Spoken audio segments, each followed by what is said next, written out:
todos. Como un día más vamos a dar los datos diarios relacionados con la evolución de la epidemia y posteriormente pasaremos a mis compañeros. Es martes, sabemos que los datos del fin de semana se suelen corregir habitualmente el martes y este incremento supone un 2% más respecto a lo observado el día anterior.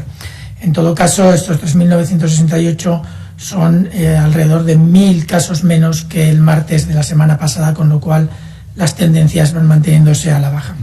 Además, tenemos 1.928 nuevos curados, lo que representa un 2,4% más de nuevos curados, para un total de 82.514 nuevos curados hasta la fecha.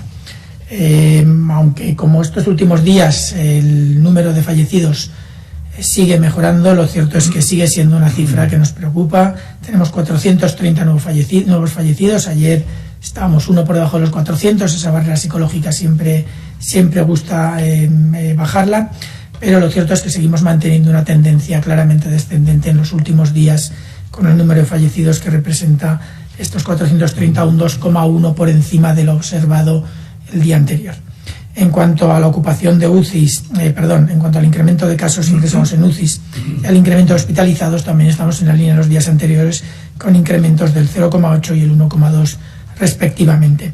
Sabiendo además que tanto en los nuevos ingresados en UCI como los nuevos hospitalizados corresponden prácticamente el 50% de ellos a una única comunidad autónoma.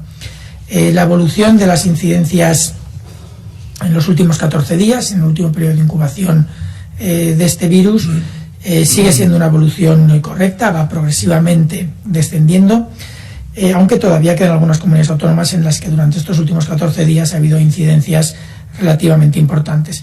En todo caso, tenemos también ya varias comunidades autónomas en las que la incidencia está muy baja y muy cercana a una situación relativamente controlable. Al margen de eso, no hay mucha más variabilidad a nivel internacional. Lo más destacable, o que ya está empezando a dejar de serlo, es el continuo incremento de casos en Estados Unidos, que ya va por encima de los 700.000 y que está teniendo entre 25 y 30.000 nuevos casos diarios. Todo lo demás, tanto a nivel nacional como a nivel internacional, sigue poco más o menos lo observado en los días anteriores y tendencias aproximadamente similares. Y sin más, le voy a